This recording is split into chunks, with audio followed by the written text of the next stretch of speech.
All right, looks like the live streaming is working. Welcome to all of you joining us tonight, wherever you're catching us.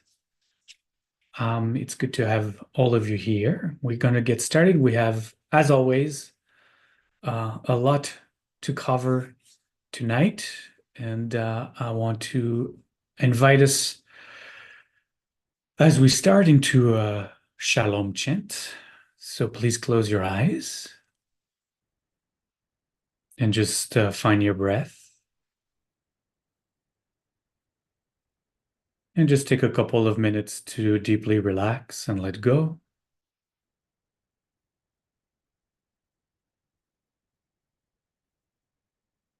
Letting go of the day that was and bringing your awareness to this moment, to this time together.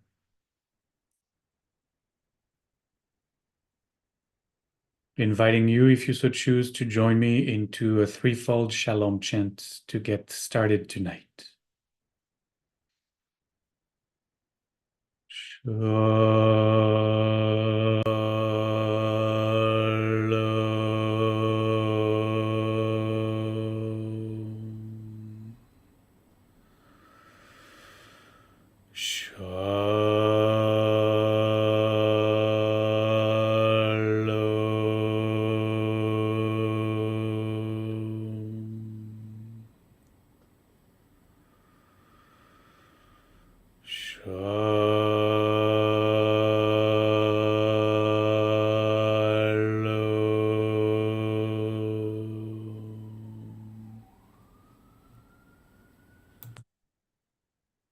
יהי לרצון עם רפי והגיון ליבי לפניך, Adonai.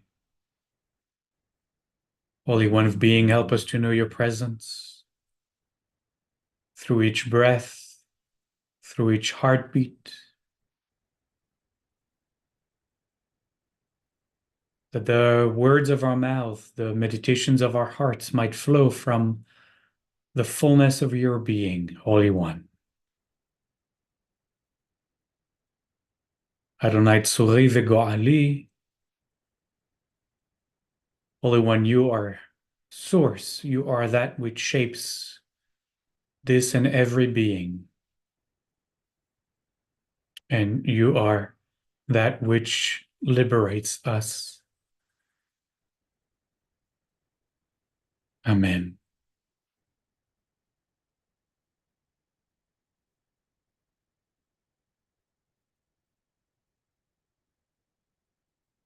So welcome everybody. This is session 10. So with this one, we'll have a couple more to wrap this up, but there's so much ground still to cover. A lot of ground to cover. So I want to start immediately and see how much of that ground I'm hoping to get to from May 1945 and the end of the Second World War to November 1947. So what is that? 2.5 years. Let's see if we can do that in the time we have tonight. So May 1945, the war ends, and there are hundreds of thousands of displaced Jews all throughout Europe, but mostly that have come together or have been placed together. Those displaced Jews, Holocaust survivors, in refugee camps, mostly in Germany, actually, paradoxically, ironically, and Austria, also paradoxically or ironically, perhaps because that's where they could find the most leftover concentration camps that were hurriedly converted to refugee camps. But you may notice that the irony wasn't lost on those Jews who survived and found refuge in those camps to sometimes be back in the same camps or be transported in those camps um, that saw the death of most of the Jewish community of Europe was at least unsettling, to say the least, for the Jews who were given refuge there. In the meantime, after the war, the Labour Party in Britain has come to power. And for once, the Labour Party seems to be very sympathetic to Zionism. And in fact, in 1944, the Labour Party had adopted a political plank that endorsed a Jewish Palestine and went so far as to suggest that for its realization, a mass transplantation of Arab population to neighboring Arab lands might be necessary, right? I mean, listen to that. They had thought that the way to solve this problem was to give Palestine basically mostly to the Jews and to displace or transplant the Arab populations to the neighboring Arab states. So maybe some a ray of hope for the Zionists, at least somebody in power in England that, contrary to the previous, let's say, decade, had not been in the camp of the Zionists for a very long time. At that time, at the same time, at the end of the war, the Jewish population stood at 560,000 Jews in Palestine, in Mandate Palestine. And as I mentioned during the last session, the Yishuv, the Jewish community in Palestine, had a very thriving economy, which had been dedicated, if you remember, to the war effort, and therefore benefited from that war effort and was really booming, having had a lot of investment both in the agricultural part of the economy, also in the industrial production. And overall, the Jews of the Yishuv were very hopeful, not just because the economy was booming, but very hopeful at the political changes in Britain. So hopeful that Ben-Gurion went to London to meet with the new colonial secretary and share with him, if you remember, the Biltmore program. The Biltmore program that had emerged and been defined in Manhattan during the war. I mentioned that also last time, in the Biltmore Hotel in Manhattan.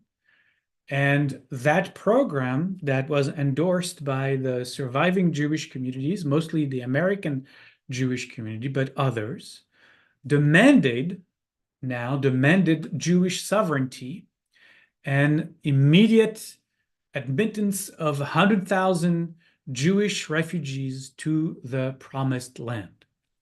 And Ben-Gurion really thought that he had a great shot, knowing that the Labour Party in Britain was so supportive of the Zionist project, and he thought he could bring up the Biltmore Accord, the Biltmore program, to the new British government, and for sure get some kind of approval by the British foreign ministry to move the Biltmore platform forward. And if you've been following this course for the last many weeks, you know exactly what I'm going to say next. To Ben-Gurion's, let's say, surprise, but I don't think if he was at all surprised, all of his demands were rejected by this newly formed, supposedly pro-Zionist Labour government. And In fact, Ben-Gurion was even blamed by this government for being so aggressive in his demands uh, or transmitting the demands of the Biltmore platform. And so, in response, things change, but really nothing changes.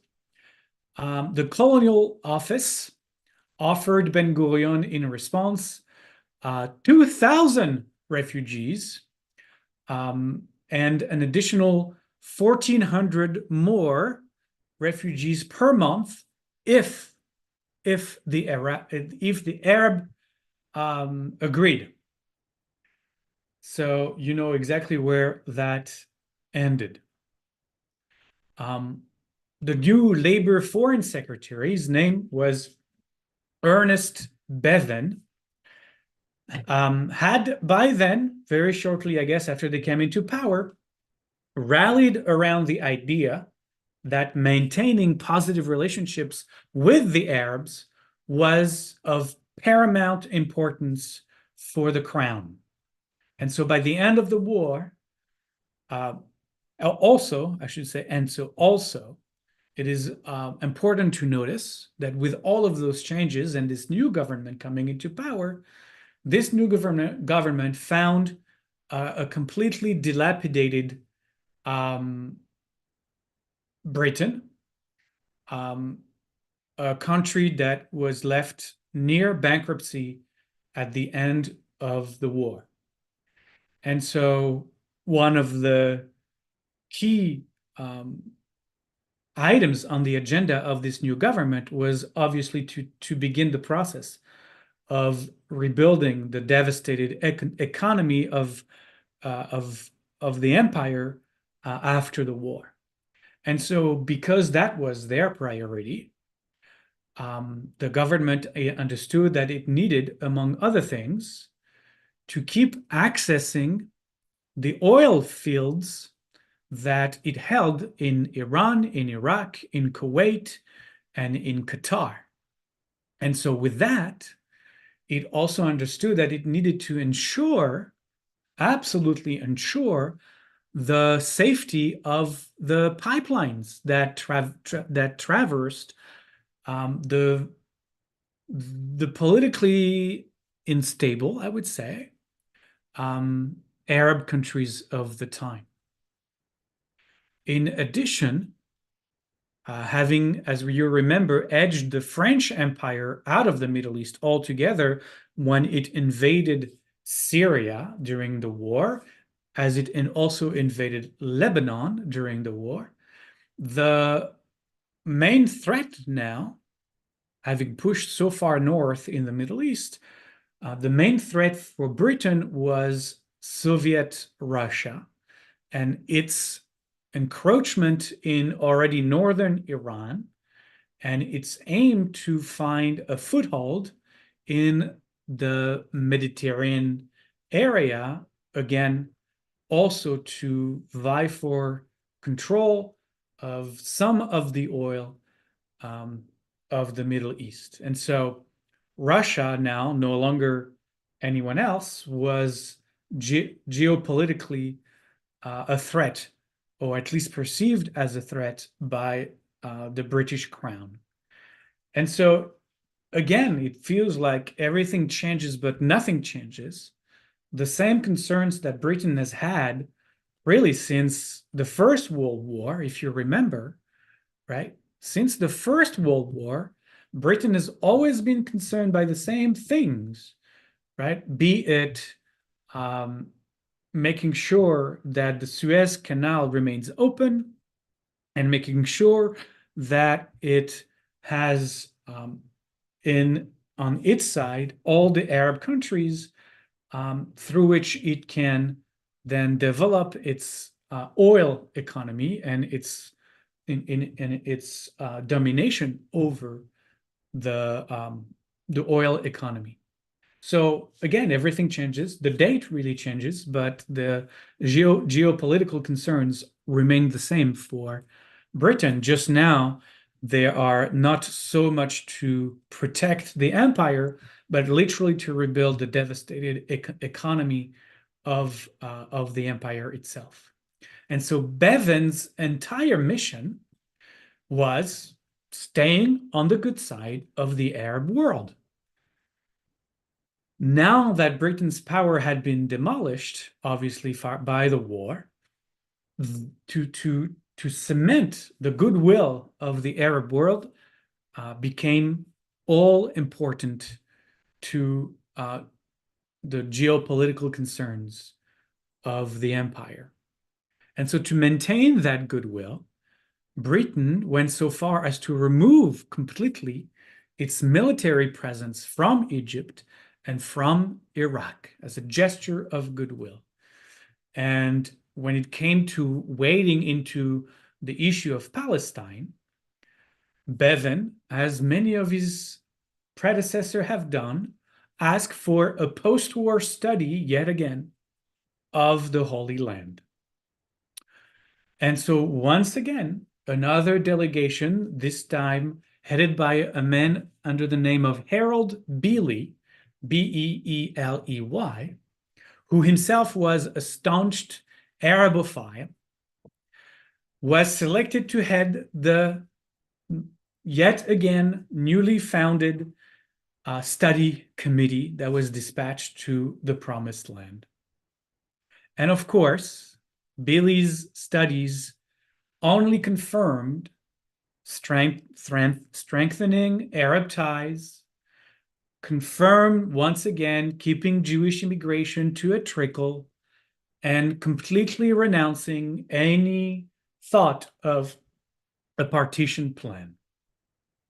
And with that, Bevan, yet another appeasement politician, sought to solve the Palestinian problem and the Jewish refugee crisis by asking kindly the US government to simply relocate all of those Jewish refugees, all of those Jewish Holocaust survivors, simply elsewhere, just not in the Promised Land.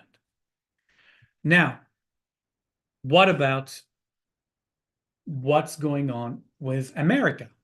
Well, in the immediate post-war, American position was really not dissimilar to that of the British government.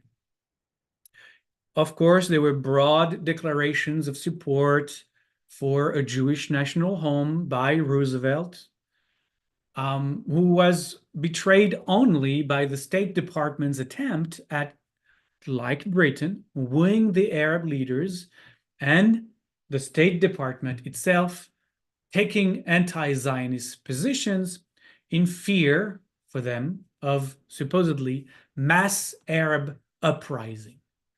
In fact, scholars and historians agree that Roosevelt's own assistant wrote that if the president had lived, that's Roosevelt's personal assistant, who wrote that if the president had lived, Israel would probably never come to exist. Israel will probably never have come to exist had Roosevelt stayed alive after the war. But that, obviously, we know did not happen this way. Roosevelt, in fact, passes after the war, and Truman stepped into the presidency. And Truman steps into the presidency at the time where this issue of Jewish displaced people in Europe and their ordeal and their immense mental, physical suffering becomes extremely critical. And despite his own State Department opposition to Zionism, the domestic pressures, the internal pressures inside the country, inside the US, those pressures on him, which were much more intense in demanding that he supports the Jewish immigration to Palestine, which wasn't too much of a problem for Truman because he had been a pro-Zionist for decades already. So it wasn't, yes, there was pressure on the White House, but it wasn't, something that Truman sought to avoid or pushed back on. In fact, he was very much aligned with the Zionist vision. And so as he comes into power and into the White House, um, there was a report that he was presented with on on what was going on with those displaced um, Jewish people in Europe, and the ordeal really that they were going through was summarized in that report. That really at that time in the second half of the 1940s, death camp survivors were facing dire situations, lived in despair, and were in desperate anxiety to leave what they saw as the mortuary that Europe was for them. They wanted to leave Europe at all costs. And this report that was presented to Truman in the White House suggested, in fact, similarly to the demands of Ben-Gurion and of the Biltmore platform, suggested that 100,000 Jews be immediately evacuated from Europe to Palestine. And after reading the reports and the proposal, Truman unreservedly embraced it. Bevin and the British Foreign Office balked at the idea and countered that Jews didn't suffer more than any other nation of Europe from the Nazis. And if they were to be taken out of Europe, then camps in North Africa should be enough. That was the response to the British Foreign Office to Truman's endorsement of the proposal, which is quite devastating. And I think I will just use that word because I could use more less kind words to that kind of answer from the Foreign Office, the British Foreign Office. But what they were doing, Bevin and his cohort, was choosing to avoid a conflict with the Arabs.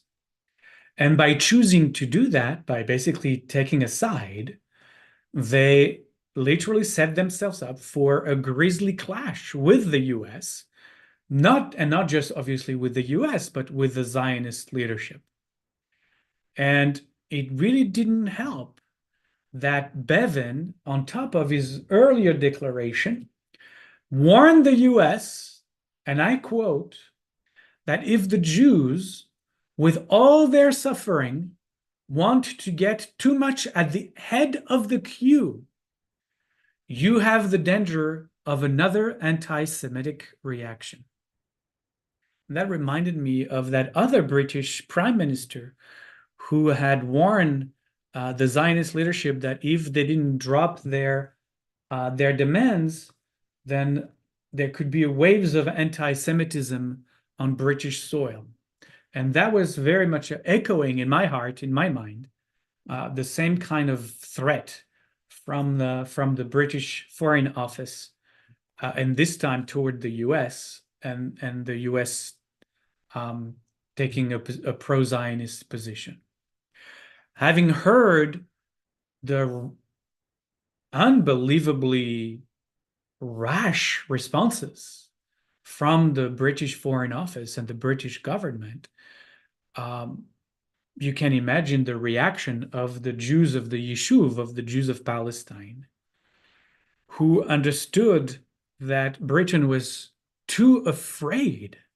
It seems to them that Britain was too afraid of its perceived Arab strength, and decided that it was time, in fact, to show the British Foreign Office what Jewish strength looked like. And so in November of 1945, the Haganah, the Israeli the Yishuv Defense Forces, the head of the defense forces, took over the coordination of all acts of resistance, both by the Etzel and the Lehi, and began an 8-month-long campaign of attacks against British interests in Palestine. Palestinian Jews began smuggling arms from British depots, German guns from abandoned battlefields, and from what was left of Italy, as well as created in Palestine secret munition factories, most often underground, oftentimes beneath kibbutz structures, and also often just beneath the noses, literally, of British garrisons that usually were set on top of Jewish settlement. And those of you who have been to Israel with me, remember that we visited Atlit, one of those area of the Jewish underground ammunition manufacturing, and we in fact went to that kibbutz. We went underground and we saw the factory itself that had been transformed into a museum, and learn firsthand exactly where the British barracks of the British garrison were, and they were literally on the other side of the fence of the kibbutz. And so there are, many ways that Jewish defense forces sought to do this, because the best way to hide what you're trying to do is, in the backyard of your enemy. That's the first place they're not gonna look. They're not going to look at, because they see it every day, and so they have no reason to be suspicious of it. Anyway, so they did that. They created munition factories under the noses of the British forces. They had many dozens and dozens of acts of sabotage against the railroad network, against the British Navy, airfields, radar station, even lighthouses. And all of this began very quickly to paralyze troop movements of the British forces. And so as that happened, the British reaction was swift and brutal. By December, so just a month and a half into the Jewish uprising, additional troops and Navy ships were dispatched to mandate Palestine, to counter the rebellion, and to, they hoped, seal the coasts completely from illegal immigration and arms smuggling. But the attacks continued, and those attacks aimed at police and army personnel, as well as naval bases.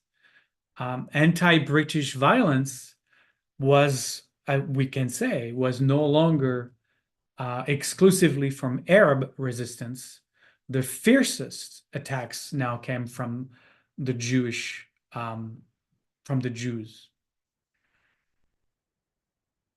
And nonetheless, with that, British and Arab leaders were becoming, maybe because of that, who knows, British and Arab leaders were, it seemed, becoming one seamless bloc now against the US and against the Jews. The Secretary General of the British founded Arab League, the Arab League was founded at that time by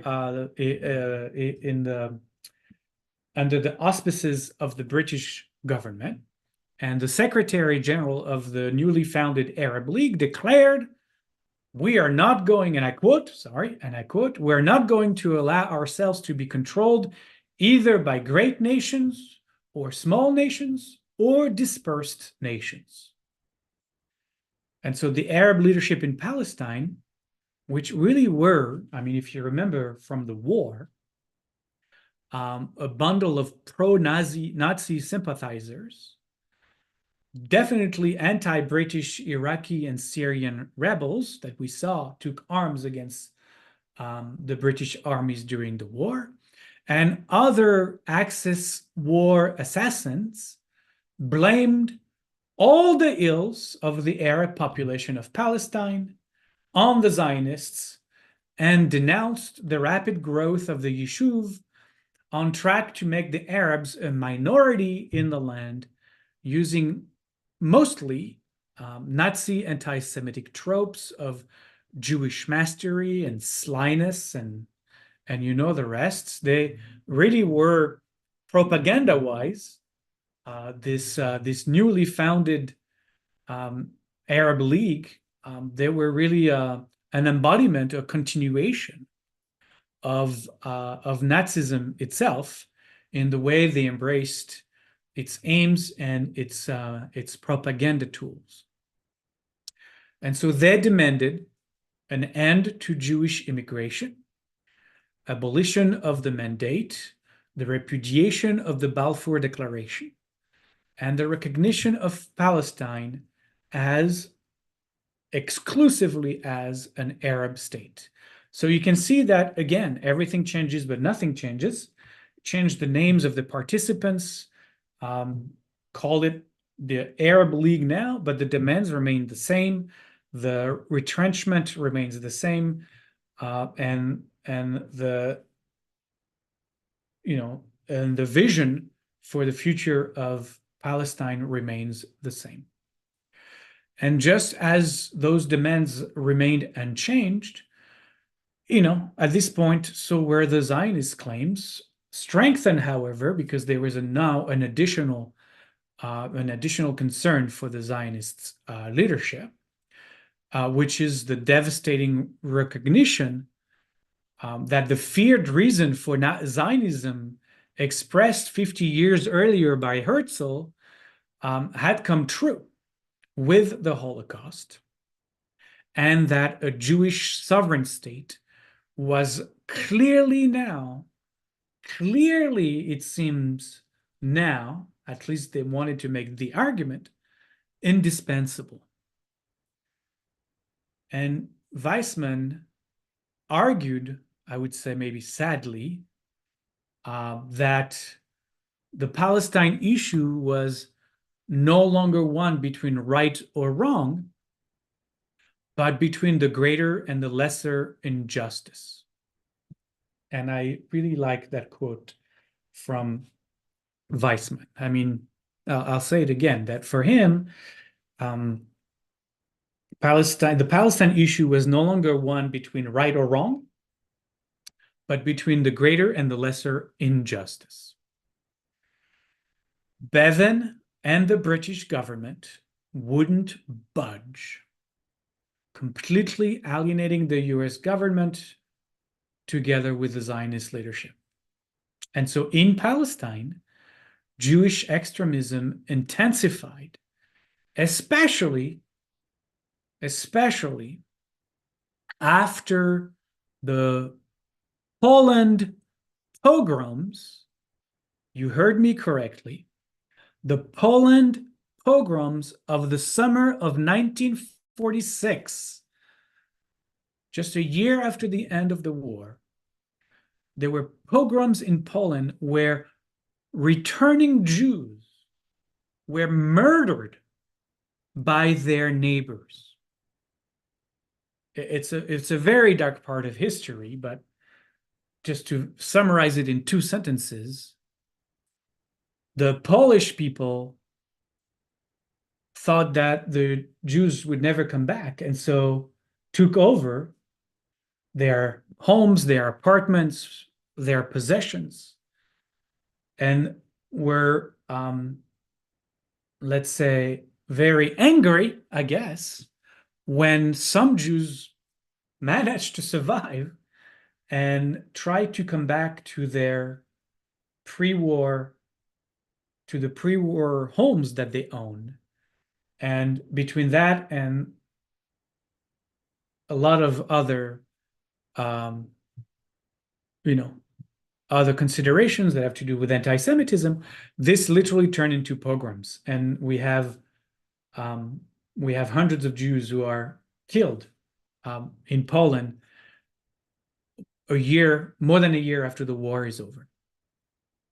And so once again, we number 90,000 Jewish refugees who flee from Poland and find themselves once again in Western Germany. 25,000 more Jews also flee from the Balkans. And so by the time of the summer of 1946, you have nearly 250,000 Jews, 250,000 Jews in displaced person camps in Germany and Austria. And so the urgency becomes extreme for the Zionist leadership. And Britain needed to understand it as far as they were concerned. Already in June of that year, Jewish anti-British violence had surged again. British installations were attacked and bridges were blown up, and British retaliation was harsh. And there was even a 2-week roundup in the land that began on Saturday, June 29th, a day remembered in the Yishuv, in the Jewish community of Palestine, as Black Sabbath. Black Sabbath, June 29th, 1946, the day that the roundup of Jews in Palestine began.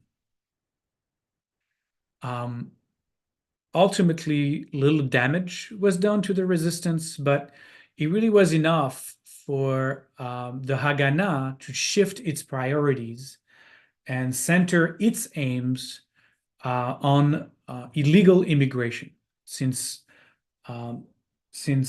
Bevin wouldn't budge, then they would have to do it illegally. The other Jewish resistance organization did not follow the Haganah, and both the Lehi and the Etzel continued to attack British targets all through this month. The Etzel, this group of fighters, some would call them resistance fighters. I'm sure the British government called them terrorists, was led by Menachem Begin. Menachem Begin, who became prime minister of Israel eventually in the 1970s, and he's the one who will be making peace with President Sadat of Egypt in the late 1970s. But at the time, in 1946, he was the leader of a resistance organization, terrorist organization, the Etzel. And its most famous attack of Menachem Begin and the Etzel took place on July 22nd, 1946, when bombs were detonated, destroying an entire wing of the King David Hotel in Jerusalem, where British administration offices and, in fact, the headquarters of the Criminal Investigation Division, ironically enough, were held. It was a very complex operation. Several British operators were killed. Also, staff of the hotel. And Ben-Gurion was furious at Menachem Begin, but that didn't, and they were not, their aims weren't changed. And undeterred, they continued their relentless attacks at everything British. So the British mandate and its leadership had, following the war, eventually not 2,000, but allowed 18,000 Jews to immigrate to Palestine. But you understand, 18,000 Jews, where when you had 250,000 Jews waiting now for years in reconverted concentration camps, that was not nearly enough.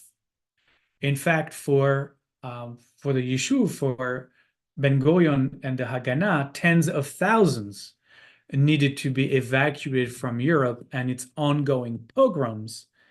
And they tactically decided, as they were going to do that, they also needed to expose Britain for the cruelty of its immigration, or lack thereof, its immigration policies.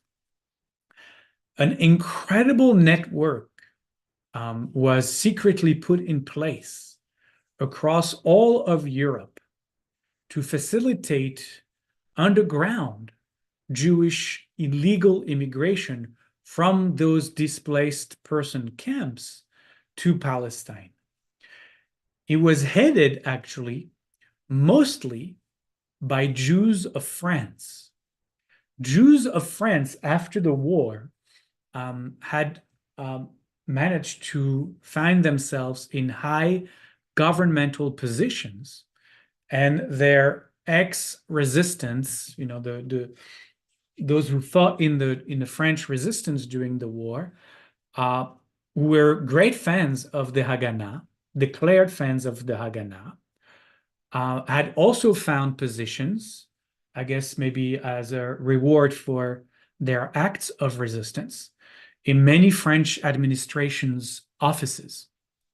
And so they really were instrumental in orchestrating this illegal clandestine immigration of Jews to Palestine. And they chose as their European platform Italy. Why did they choose Italy? Well, because Italy was in complete disarray after the war. And so they selected Italy as their transport platform, where they were able to smuggle 1,000 Jews a month into Palestine through the year 1946. And they did that through dozens of ships who managed, and you will read that in Sachar's chapter this session, who managed to time and time again evade the quote-unquote leak-proof naval blockade of the famed British Navy. And the ships that were captured usually were used for anti-British propaganda. They had planted banners on each of the ship that if they were captured and fell into the hands of the British Navy, they would they would display those banners, all over the ship, denouncing British maltreatment, denouncing British heartlessness for keeping Holocaust survivors from reaching freedom. And these banners on these ships, as they were, captured by the British Navy and brought ashore, were heavily photographed, and those photographs were widely distributed around the world, rallying world opinion, and most importantly, British taxpayers to the Zionist cause. And so as Bevin's unbudging policies were backfiring in Palestine, backfiring on the seas, and backfiring in London, the Arabs of Palestine, who were under the leadership of the Mufti, who, by the way, if you remember, the good friend of Hitler, the Mufti of Jerusalem, had relocated to Cairo after the war and ordered from there. He was leading, basically. He was kind of the governor in exile. And as he governed, Arab Palestine, he forbade any sale of land to Jews once again, and ordered the absolute boycott of all Jewish goods. And then he began to finance an Arab paramilitary organization that was armed by all the neighboring Arab states. And by 1946, that paramilitary organization that that the Mufti wielded in Palestine numbered 30,000 fighters. Now, with all that, Truman, now we're back in the American soil. You see all these pieces that you have to keep juggling, right? Britain, Jews, Arabs, Americans, what the Russians are doing coming from the northern part of Iran, what the French government secretly is doing to smuggle as many refugees, Jewish refugees, to Palestine as they can.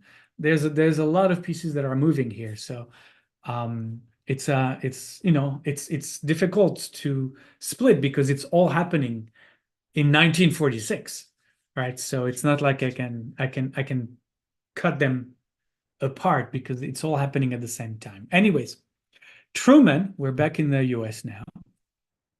Truman was pushing ahead with his support of a Jewish sovereign government in Palestine. Once again, to the ongoing absolute dismay of his British counterparts.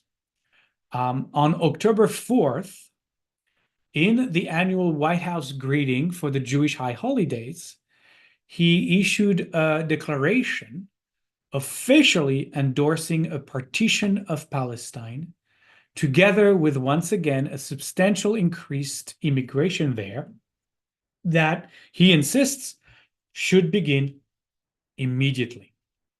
Bevin was livid. Nevertheless, the new colonial secretary, whose name is Creech, C-R-E-E-C-H, Creech Jones, begins to ease slightly his stance against the issue. Military actions are stopped, and political prisoners, mostly from the roundup, are finally released. Okay, now we're getting to the end of 1946. In December of 1946, in Basel, in Switzerland, the 22nd Zionist Congress reopens. It had been suspended, obviously, in the year leading to the war, and it's the first time that it convenes again at the end of 1946.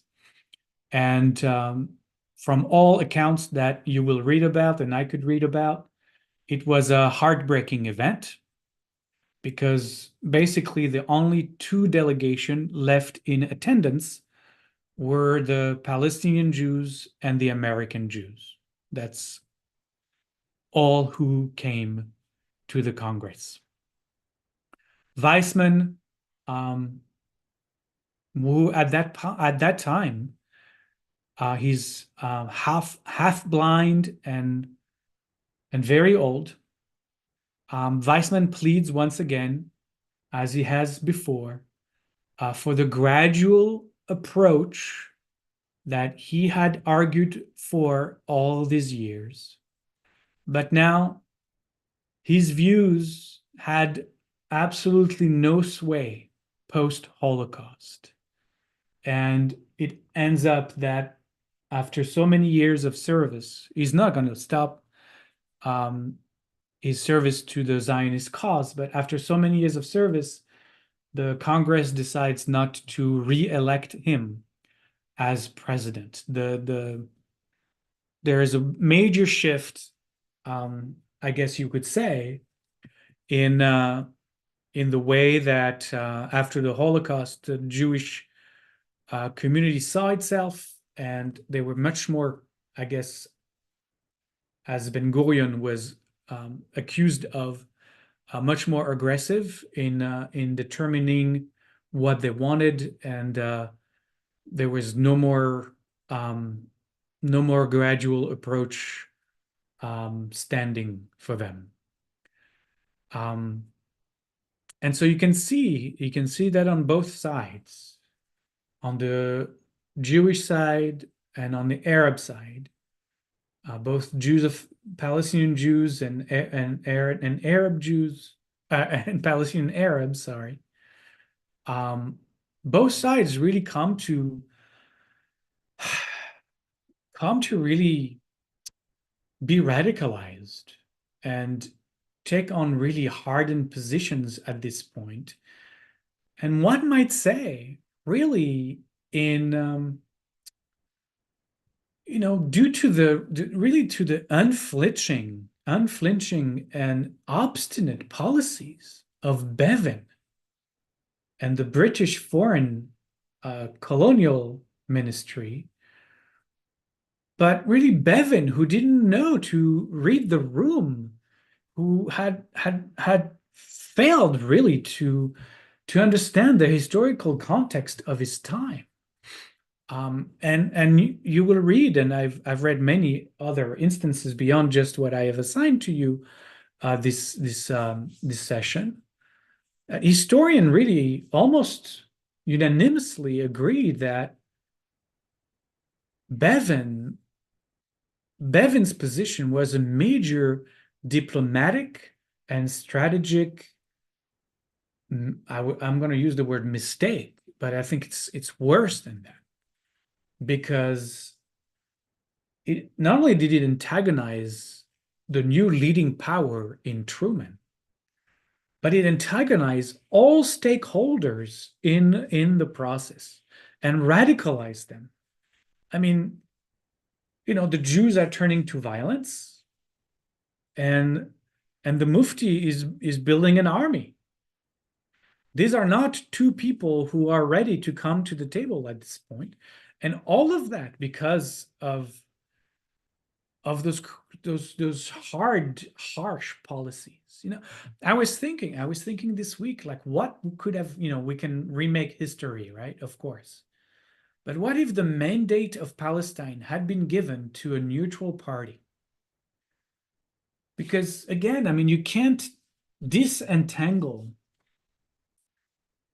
Britain from its own strategic and geopolitical needs. You put Britain at the epicenter of a turning world where oil is becoming the major commodity. And it's like, you gave the fox to keep the the hens, the coop, right?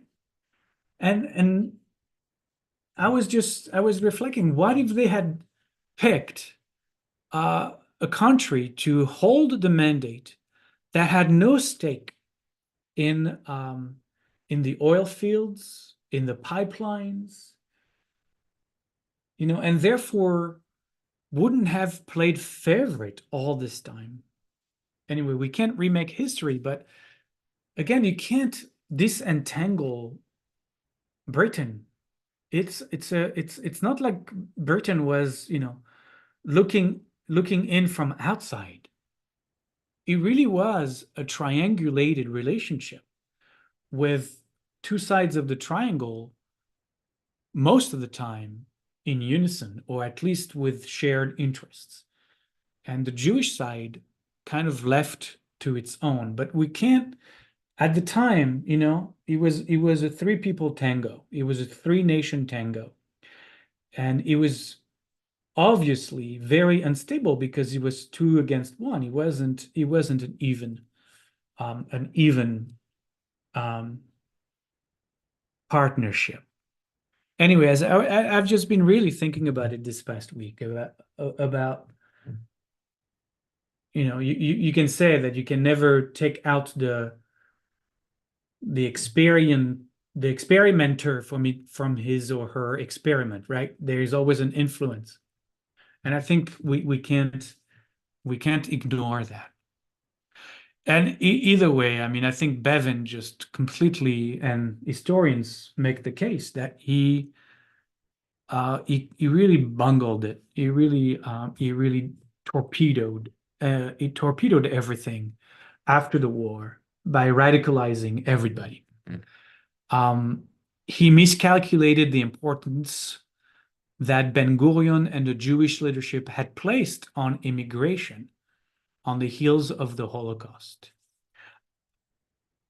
Understand that this was more important to the Jewish leadership, to Ben-Gurion and the Jewish leadership. The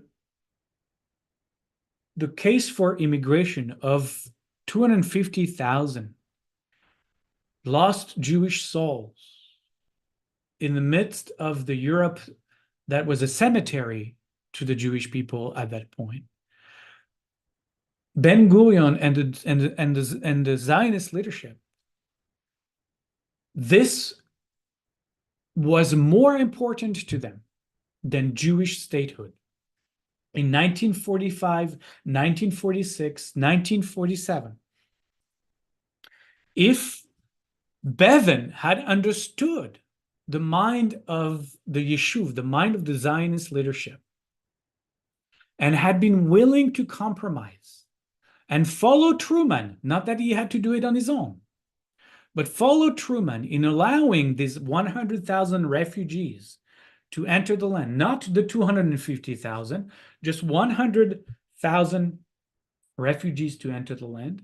It's clear if you read all the data that we have that the Jewish leadership would have compromised. The Jewish leadership would have compromised. They would have delayed talks of statehood. They would have reopened friendly relationship with the British Empire. Things would have changed drastically.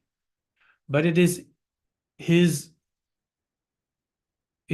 own radicalism, Bevin's own radicalism on the question that really provoked, as a domino effect, the radicalization of the Zionist leadership to now demand statehood, because that's the only way now they could see how to solve the refugee crisis. And his stubbornness, Bevin's stubbornness, in face of the agony of the Jewish world, is what ignited the terrorism in the land and what provoked the need for the Yishuv to invest in illegal refugee immigration. Now, Bevin made feeble attempts at compromising by, proposing different plans. You'll read about those in the chapters for the reading this week. Proposing different plans, but none of the plans included what the Zionists wanted, which was immigration. None of the plans mentioned partition, and obviously none of the plans, now that things flew apart, when the two sides really flew apart, none of the parties were going to accept any of his plans that were anyway not workable. And so, Bevin comes to this place where he's like, you know what, I can't do this. I can't do this anymore.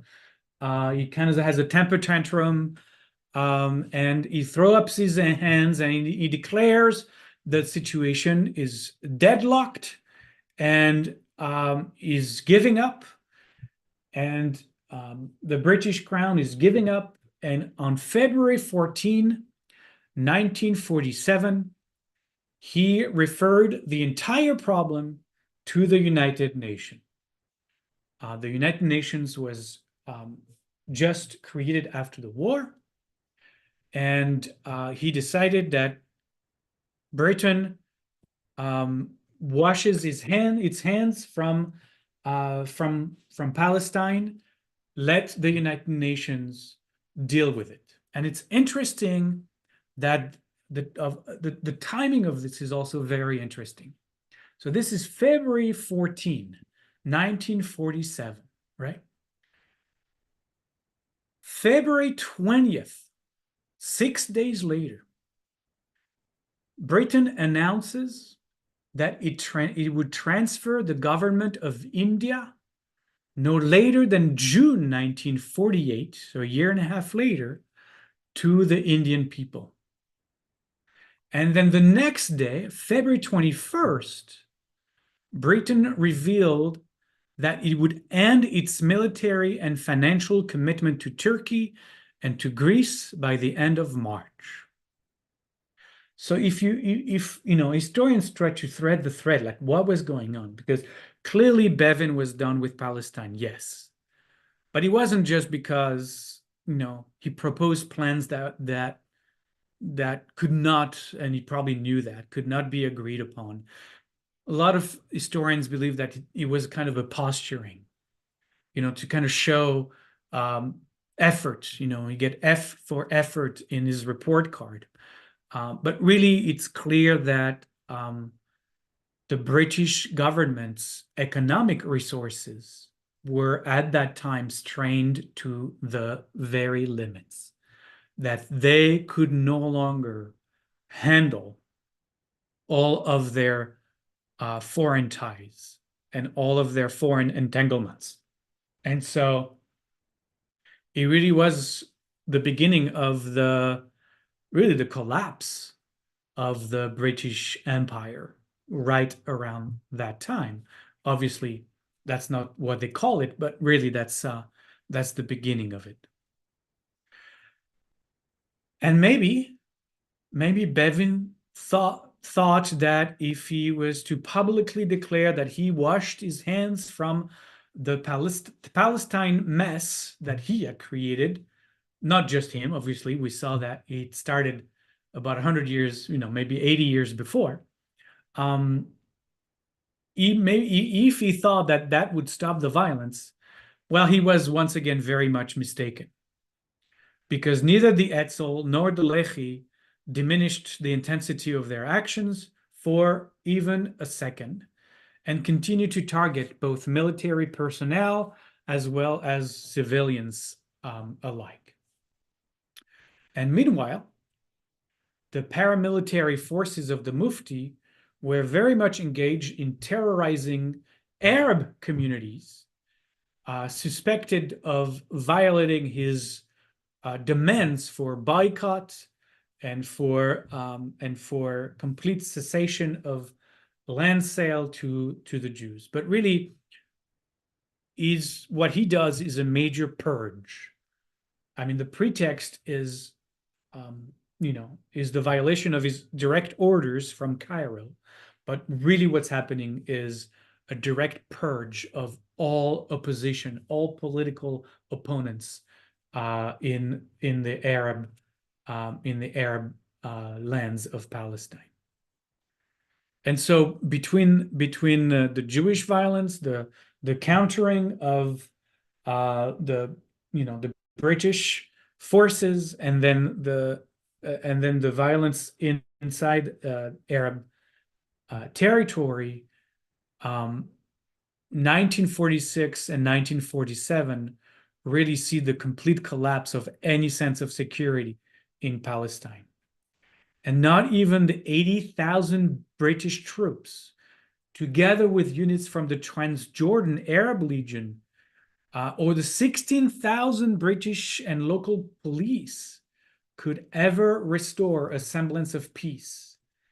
All the while, the British economy was tanking. And so really the policies of Bevin and the Labour Party were themselves completely bankrupt, no pun intended. And that in turn really eroded Britain's international reputation, depleting its economy even further, and ultimately costing it the mandate itself. So Bevin hands over the mandate to the United Nations. And, the United Nations was created post-war, and the world really placed a lot of faith in this new international body. And it really felt like the question of Palestine was a perfect fit for its purpose, for how and why it was created in the first place. What Bevin and Britain hoped you know, because it's always a two-sided sword, right? What Brayton and Bevin hoped was that the UN would fail, right? And as the UN would fail, because they believed the UN would fail, the UN will then anoint once again Britain as Palestine's caretaker. But then they believe, Bevin and his cohorts believe that now, after the UN had failed, the UN will anoint Britain again and give Britain all the supports it needed and all the latitude it could have to deal with Zionism as Britain saw fit. Once again, another mistake, another misreading of the room, another misreading of the political and geopolitical situation of the time. The UN, now maybe it'll bring a smile to your face, I don't know. The UN first thing to do is, you guessed it, send a delegation to Palestine to survey the land, to see what's going on there. And so they put together a delegation of 11 nations, representatives from 11 nations, called the United Nations Special Committee on Palestine, to investigate. And here they go and land in the Promised Land in May of 1947. Now, in addition to the usual issues in the land that they were mandated with, the committee had also to integrate, as part of its mandate, as part of its study on the land, they had to integrate resolving the displaced Holocaust survivors problem as part of their concern and as part of the proposal that they were to make at the end of their tour. And this addition, you can imagine, just the addition of them having to consider the refugee question displeased the Arabs right off the bat. The Arab League immediately stepped in and stated that it might not even recognize any of the committee's findings. And the Palestinian Arab Higher Committee, if you remember, the Palestinian Arab Higher Committee, who is the muftis, basically, right? He, and therefore they, immediately decided that it would completely boycott the hearings altogether, as they had done over and over and over and over again before. Even from Cairo, the Mufti ruled over the Arab population of Palestine with an iron fist, now having eliminated really all opposition. And also, with his leading this de facto army, he imposed himself as speaker on behalf of all Palestinian Arabs. And as such, he was a great counterpower to the Arab League itself. Now, the Husseini faction, the Husseini, again, if you remember, the Husseini family is the family of the Mufti, so same clan, same family. And so the Husseini faction now adopted an uncompromising radical stance as the committee arrived, immediately threatening a large-scale Arab revolt. It didn't happen, but they were clearly threatening. But this time, unlike other time, boycotting the committee and the hearings proved a costly strategic mistake, because this time the committee didn't come out to hear what the pro-Arab mandate soldiers and mandate leadership, British leadership, thought about. They only sought to interview and hold hearings with the people invested in the land. And so ultimately, they could barely only hear Zionist testimonies. And on their way out, they made a stop in Beirut, in Lebanon, in Beirut, in Lebanon. And only then were they able to hear representatives of the Arab League, because in Palestine, no Arab would talk to them since the Mufti had boycotted the hearings. So only on their way out, when they arrived in Lebanon, in Beirut, they were able to talk to representatives of the Arab League. But those representatives' position was so radical. You read in the pages of, I think, Sachar too. Um, they came to the committee and threatening bloodshed, not just in Palestine, but against all the Jewish communities in the entire Middle East, in the entire Muslim world. And that really ultimately backfired against the Arab claims, because as the committee returns to New York, they are completely convinced, because of the threats of violence from the Arab League, that it would be absolutely unconscionable and fatal to leave the Jews as a minority at the mercy of the Arabs. And so the committee also, as they were in Palestine, they really saw a British mandate under siege. And they saw that really as the failure of the British government, that they got themselves into that place. You know, that every building they went in for any hearing or whatever, every single building that was obviously of the British forces was surrounded by barbed wire. There were armed guards, guard towers everywhere. Every time they had to drive from one place to another, from one hearing or meeting to another, they had to have like dozens of armed vehicles uh, going with them. Everywhere they went were thick military escort, because understand that none of the Lehi or the Etzel didn't stop their anti-British action during this time. But what the committee came away with, one, was that Britain had completely failed Palestine, and two, that the Jews were in complete despair. That's what they came away with as they saw what was going on there. And it didn't help.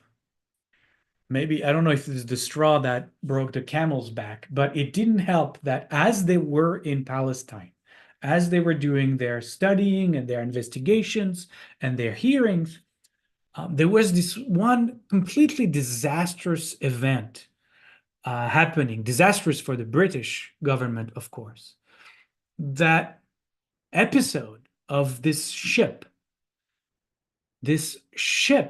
called the Exodus. You heard of it because there was a movie made out of that, a great movie called made out of the episode of the ship, the Exodus.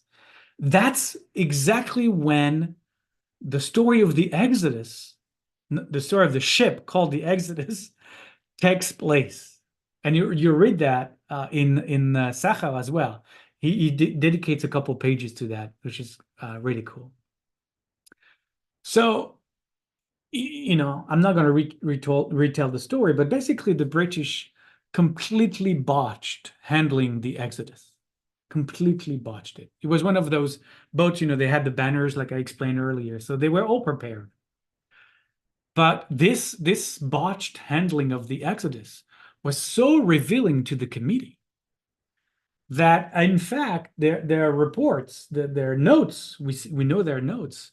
They wrote that the story of the Exodus, the ship, the Exodus, is the best evidence we can have. That's what they wrote, quote unquote, is the best evidence we can have of really the failure of the British government.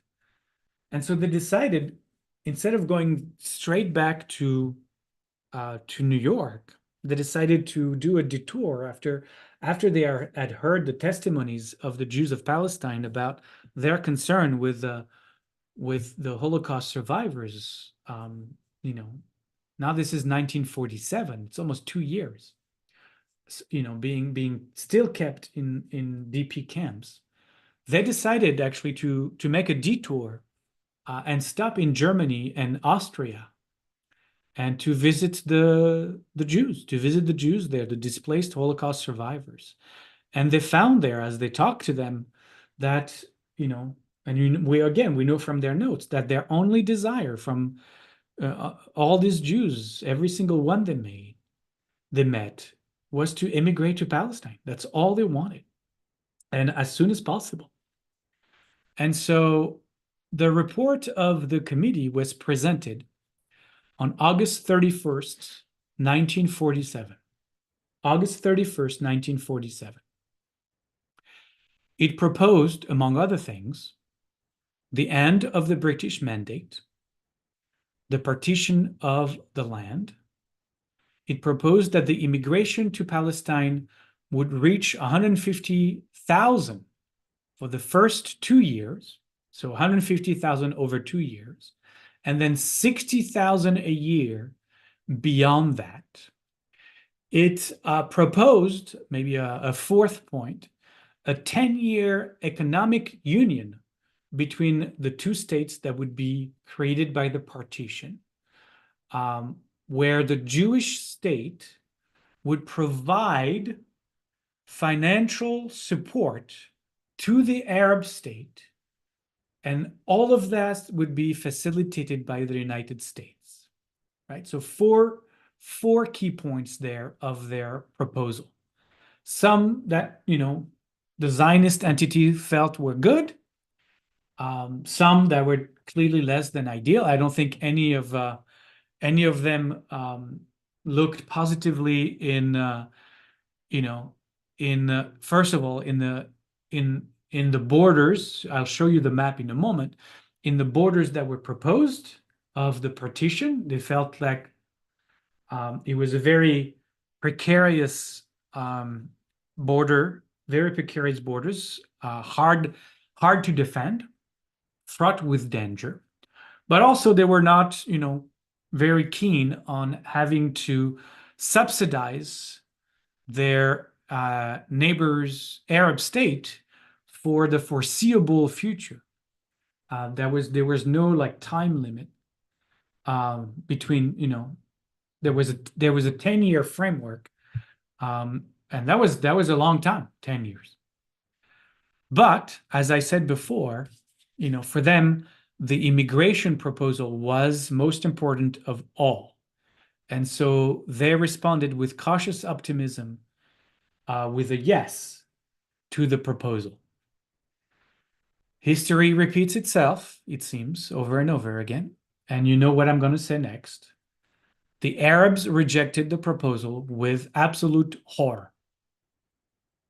An emergency meeting of the Arab League was convened that immediately threatened economic reprisals and war in Palestine. Now, undeterred, the Zionists sent a delegation to meet with the leadership of the Arab League and try to reach an understanding of their own. They saw that the Arab League was meeting in an emergency meeting and professing all these threats. And with that, the Zionist leadership sent a delegation to the conference to see if they could. I think in their mind they wanted to say, look, forget about the United Nations, forget about the British mandate, forget about let's solve this between us. Let's solve this between us. We are the two parties most interested in this. What do you want? What do we want? Let's sit down and talk.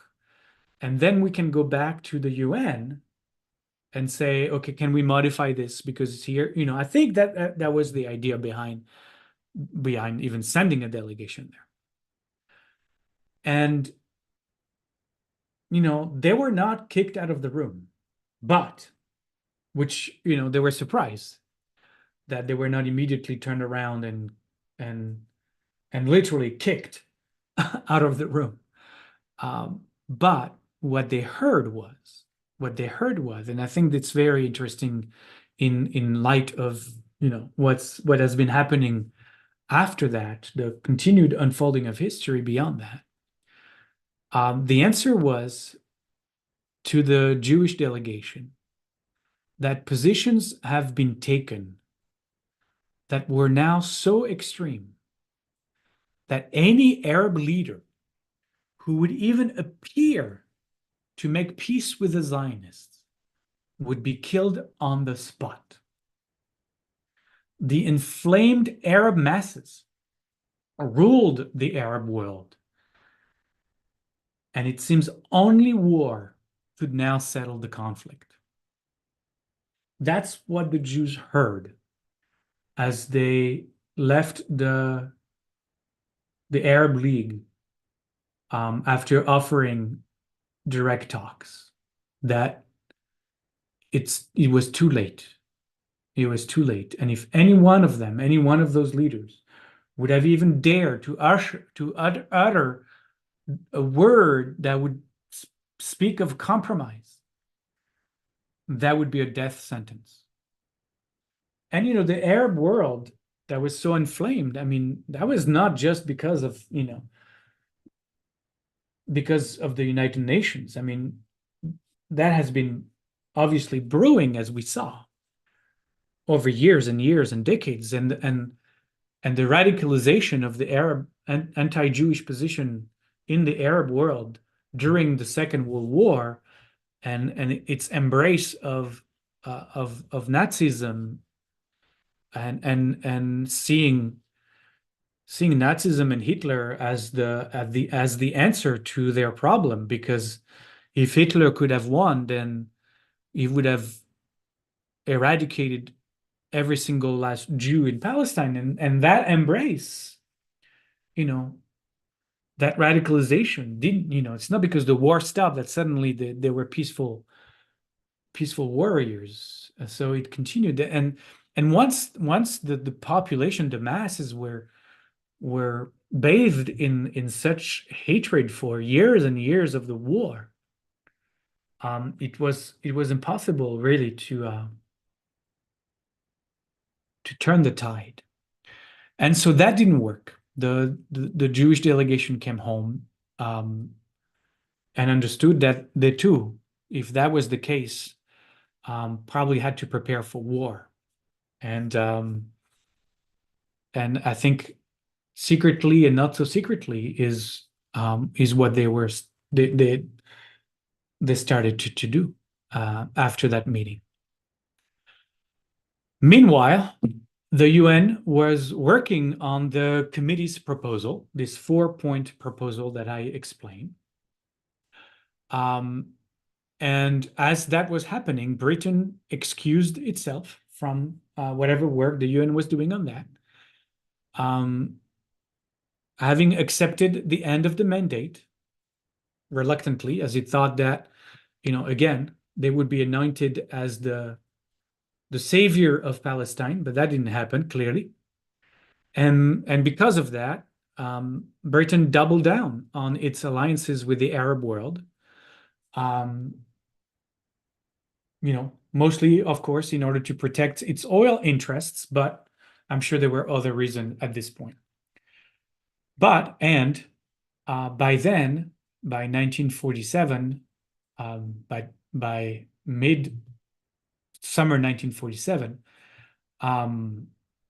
British influence on international matters really had waned almost to irrelevance. So they were no longer really a key player on the geopolitical platform.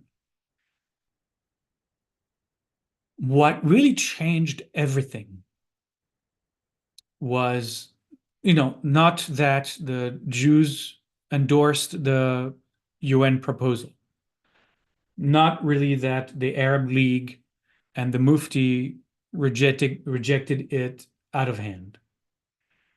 What really was surprising and was really the first step towards towards the realization of the plan was that, to everyone's astonishment, Soviet Russia was one of the first states to endorse the partition plan and the UN committee proposal for a Jewish and an Arab state, while at the same time making sure that as they publicly declare their support, they also smeared Britain's mishandling of the mandate, as they were not friendly at the time.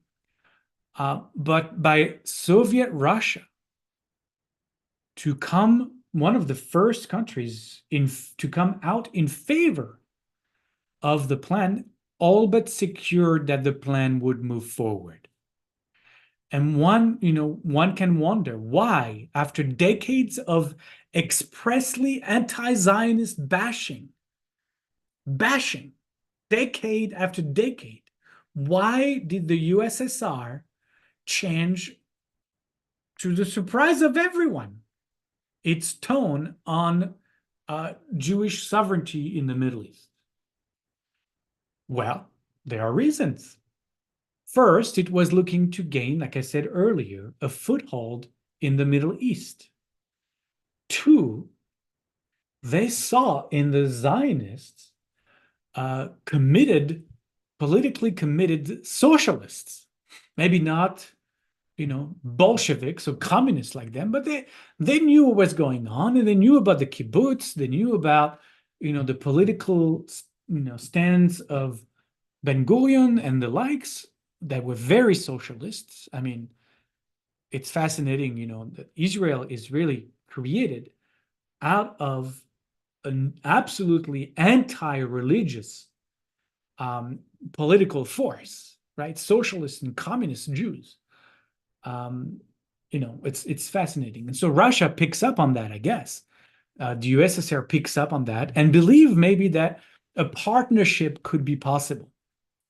And so maybe they thought that that the Jewish state could become that foothold in the Middle East. Besides, narcissistically maybe, anything to deal a blow to the British scored highly in Soviet diplomacy at the time. So we can speculate, but historians believe that those could be some of the reasons. For the Zionists, having the Soviet vote was critical because it wasn't only a crucial vote on the Security Council, which obviously was incredibly important, but it ensured the vote of all the Eastern Bloc states. And that is going to play a huge part in the final vote in November, which we're getting to. Paradoxically, it was the US vote that was still in doubt after all of this. Because since the end of the war, the US, like Britain, had invested political and economic capital in securing also for itself oil rights and holdings in the Middle East. Let's not paint, Truman only as the Jewish savior of the time. No, they too needed friends among the leaders of those oil-rich Arab states. And so, the State Department went so far as to pressuring Truman actually against the UN plan, even on the account of national security. National security. It was a matter of national security that Truman could never do that. But in the end, it's not international pressure that worked, but national political issues that were the most decisive factor in Truman and his vote. Because the American Jewish community was shocked by the horror of the Holocaust, and placed all of its support toward the displaced survivors, the displaced Jewish survivors in Europe, and Zionism. And so their vote in the then battleground states couldn't be ignored. especially when they had become so incredibly mobilized that they flooded Congress and the White House with letters and telegrams, because that's what was available at the time. So much so that it really overwhelmed both Congress and the White House. And ultimately, really, the deciding factor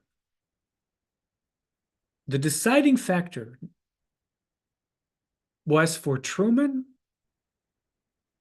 I mean, we don't know. He might have decided because of inner politics, American politics reasons, right? And the pressure of the Jewish community. But ultimately, Truman decided after he learned, which was on October 9th, that the Arab League had called to send troops to Palestine in preparation for war. And so 2 days later, the US announced at the UN its support for the partition plan. Now, they had the Russian votes and they had the US votes. And you think that from there, that from that point forward, everything would go smoothly. But no, obviously it would be too easy. You will read, actually, I don't have time tonight to spend on that, but you will read in Sacha of the harrowing, tense accounts of diplomatic back and forth in the weeks that followed, all under the sword of war and bloodbath brandished by the Arab states. So again, I don't have time to elaborate on this, but there was also a pro-Arab minority report by the committee. And that pro-Arab minority report, that probably would not have gotten the support of the Arab states anyways, but that minority report had to be voted down. It had to be defeated in the UN before the majority report could be voted on. That eventually obviously happens. You'll read all about it in the book, but the plan eventually is moved forward in November. Now, I need to show you the map because this is the critical map of this entire story. What it had come down to.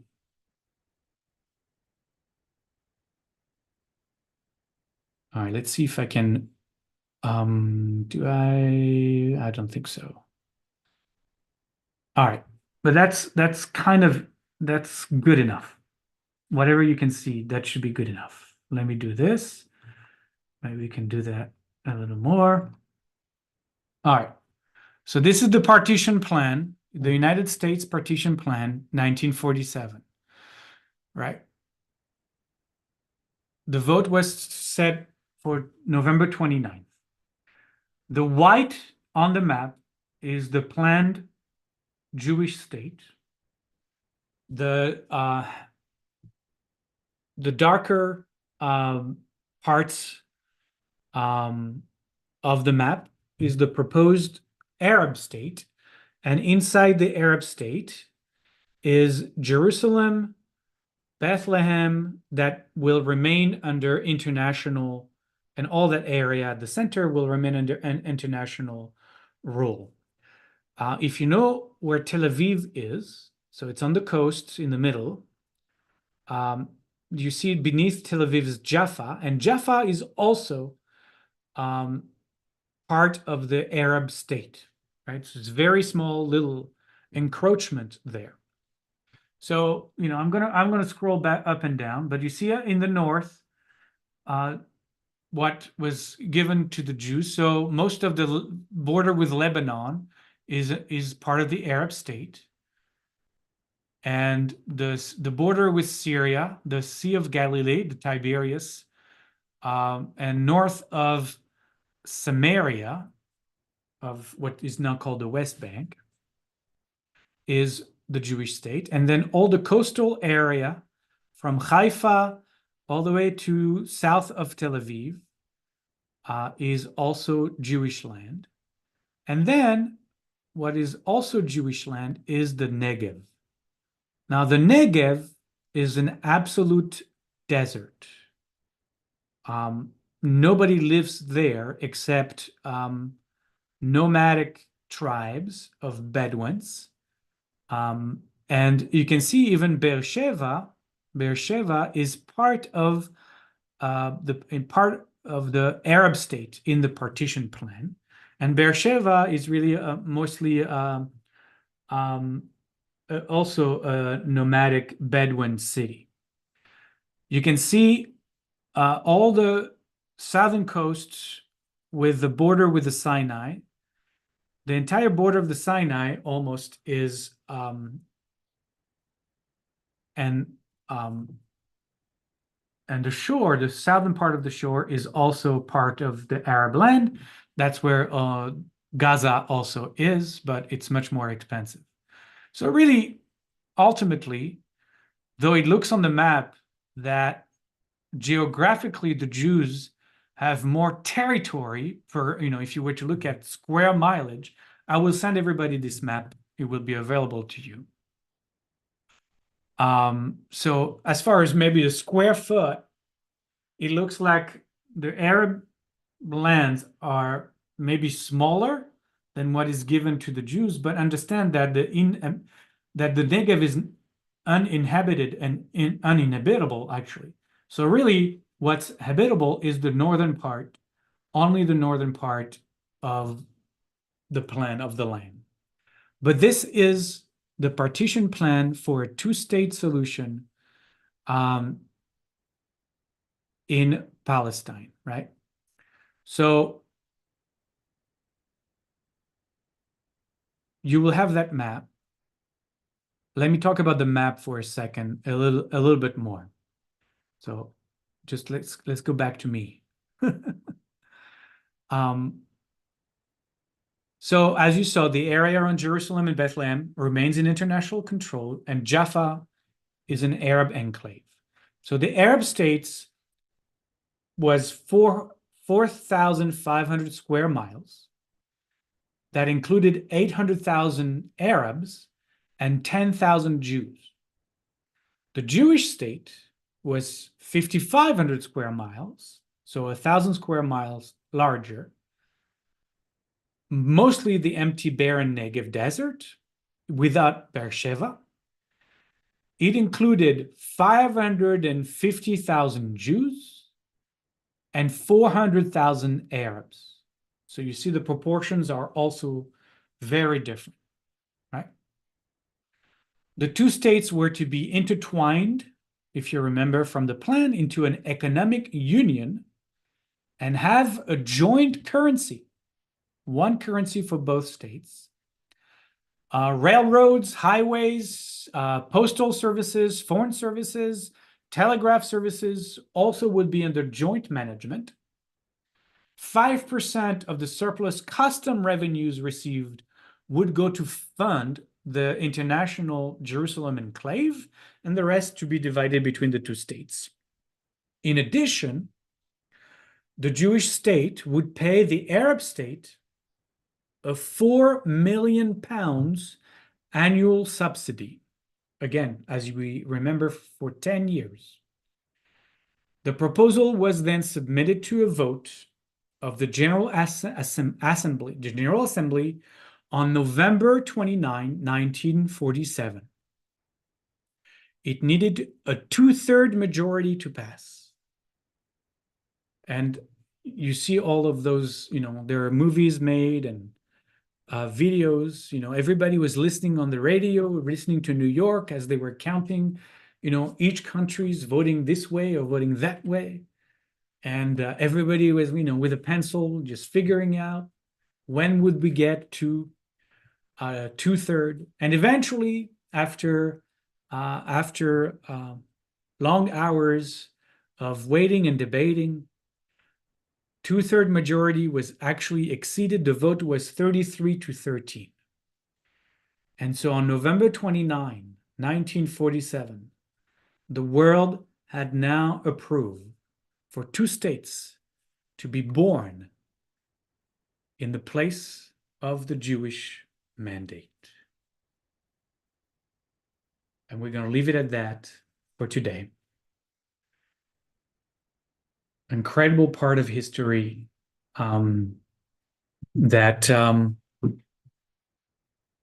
yeah is now setting up the stage for what we'll discover in the last two classes.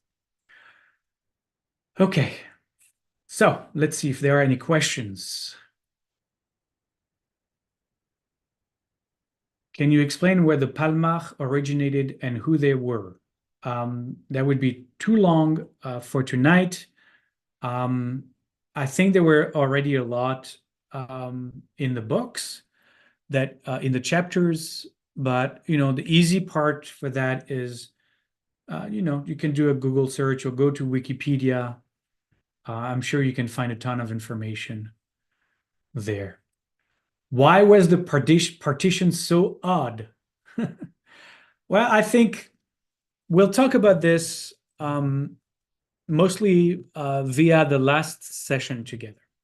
I think what the committee was trying to do is to create, you know, geographical areas where most of one population over another kind of lived, right? But you could see that even in the Jewish parts, right, we have 550,000 Jews, but in that Jewish part of the map, there still is 400,000 Arabs, right?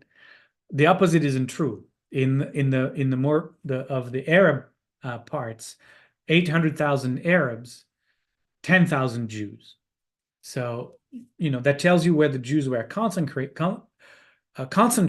and I think that's mostly why they decided it this way. They also, as you can see, I can bring up the map again.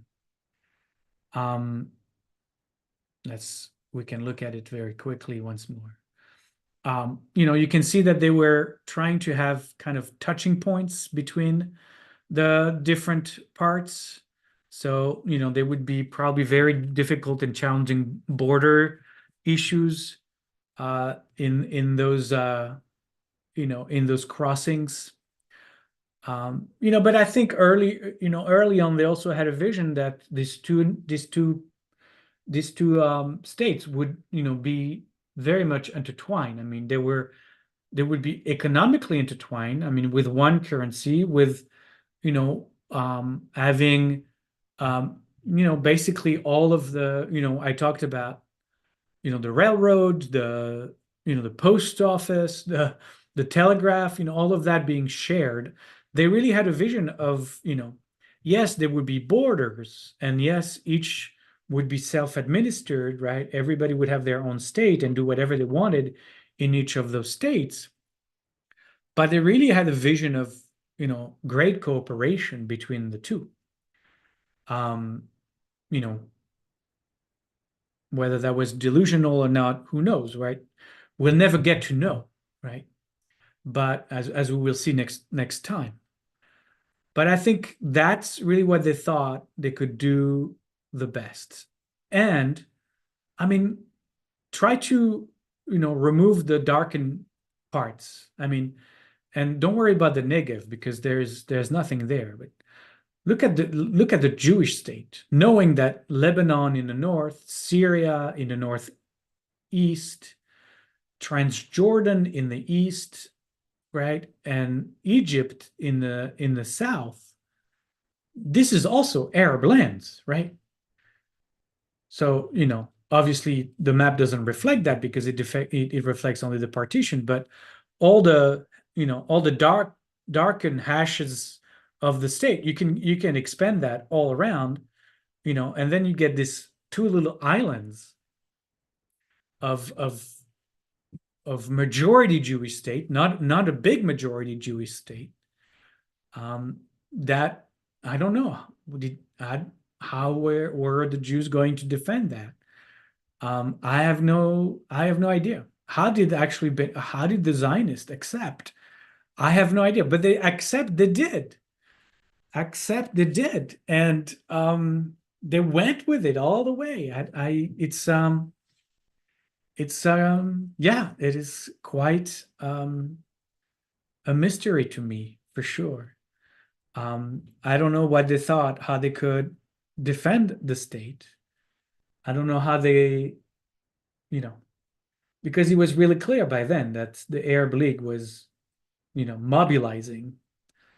There was going to be violence, there was going to be war. They made it really clear already in the fall of 1947, in October 9th, so just a month and a half before the vote. So yes, this was but again, the for the Jewish leadership, just get those Jews out of Europe, out of those pogroms, out of the violence there, out of the death camp where they're still, they're no longer, they're only concentration camp now, or displaced people camps now. I don't know whatever the name is, but it sure looks the same because it is the same camps. So yeah, for them it was, just give us anything, and we'll figure it out, and we'll bring our people to safety. I mean, they thought maybe that was safety. I'm looking at the map and I'm not sure why they thought this was safety, but I think that they believed in themselves. They believed they could make it. So look, they believed they could make it for, so it's 1947, for 50, 60, yeah, by that time, 60, 70 years, since the first wave of immigration in 1880. I mean, what a journey, right? What a journey to this day, to November 29th. What a journey. And so, yeah, they were like, give us whatever, we'll take it. All right. And we'll see how things proceed from after the vote. Um, and the war that is coming. But here we are. There's a vote. There is the possibility. A Jewish state has been sanctioned to be born after 2,000 years. You can imagine, in most Jewish homes, the joy and the rejoicing of that day. It will be short-lived, but they held on to something, and they're going to run with it. We're going to close tonight with a Shalom chant.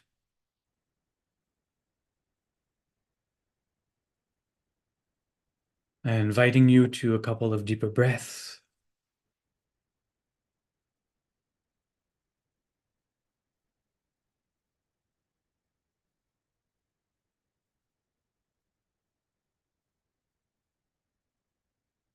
And if you are chanting with me, take a breath for Shalom.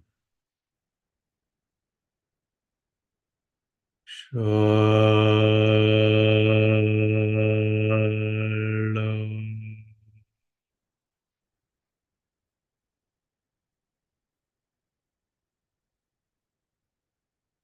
Shalom.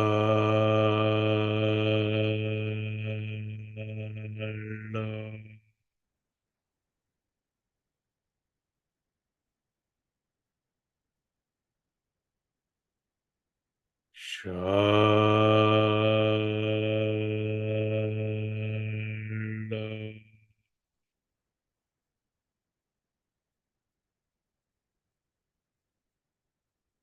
Thank you all.